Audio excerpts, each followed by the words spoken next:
Nah, berarti apa? Fokusnya kajian etika, kata Levinas itu orang lain atau yang lain.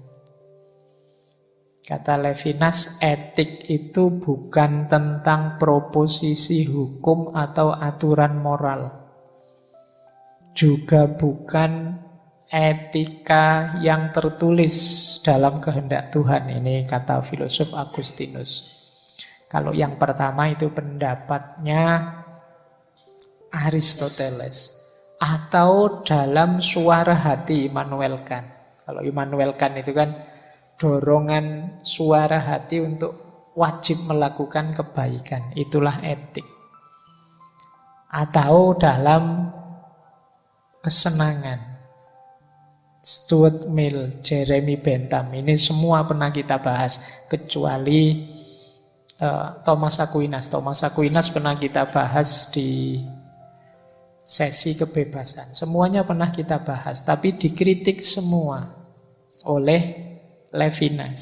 Karena fokusnya etik itu ya harusnya dalam hubungan kita dengan orang lain.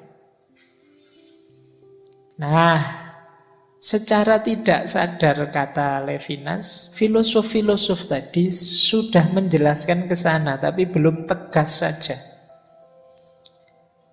Misalnya Thomas Aquinas, itu yang punya pendapat bahwa etik itu, ini etik religius, ada dalam kehendak Tuhan.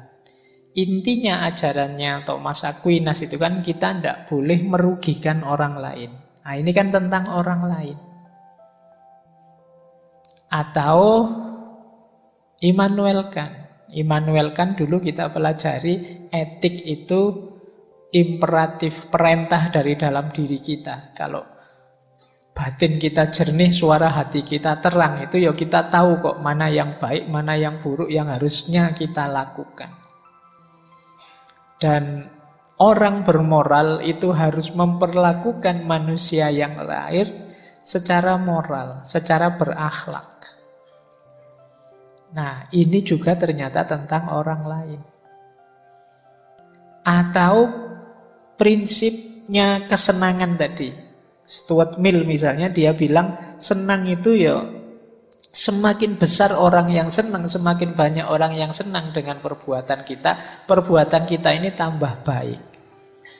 Kok yang senang saya saja, kalian tersiksa semua, kurang baik. Baru kalau senang semuanya, berarti perbuatan ini lebih baik. Nah, berarti kan ternyata kebaikan itu melibatkan orang lain. Ngaji ini misalnya, yang semangat kok saya, yang senang saya saja. Kalian tersiksa sekali. Wah, ini ngomong apa Pak Faiz malam hari ini. Itu kan kebaikannya kurang. Tapi kalau ternyata yang lain juga merasakan manfaat besarnya, merasakan gunanya, ini lebih baik. Berarti ternyata ya, meskipun yang dicari kesenangan, ada juga teori kesenangan lebih besar berarti lebih baik. Semakin banyak orang senang, semakin baik. Berarti orang lain jadi pertimbangan. Para filosof tadi sudah membahas sebenarnya tentang orang lain.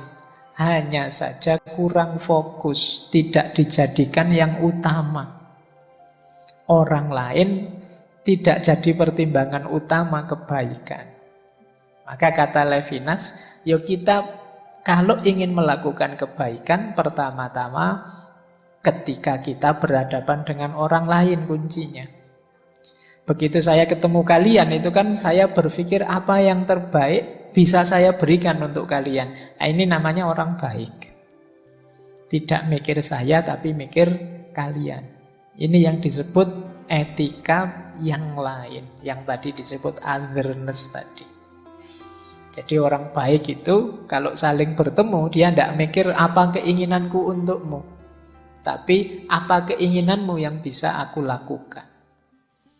Itulah prinsip dasar etiknya Levinas. Oke, ya kayak tadi kalian misalnya bareng-bareng masuk ke sini terus harus antri. Nah, itu bisa kelihatan kalian orang baik atau tidak. Yang orang baik saling mempersilahkan. Monggo silahkan maju. Tapi yang tidak baik saling rebutan. Aku harus masuk dulu. Ada tempat favorit aku. Jangan sampai diduduki orang misalnya. Nah, ini namanya yang dipikir dirinya. Tidak berpikir tentang orang lain. Selama ini pengalaman saya yang saling mempersilahkan itu, yang sering terjadi itu kalau sholat jamaah di masjid.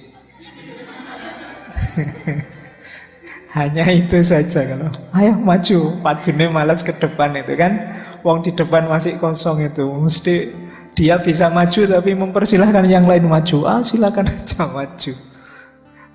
Oke. Nah, ayo mulai ya kita jadi orang yang berakhlak, orang yang etis. Kalau rumusnya Revinas, orang yang mempertimbangkan hadirnya yang lain.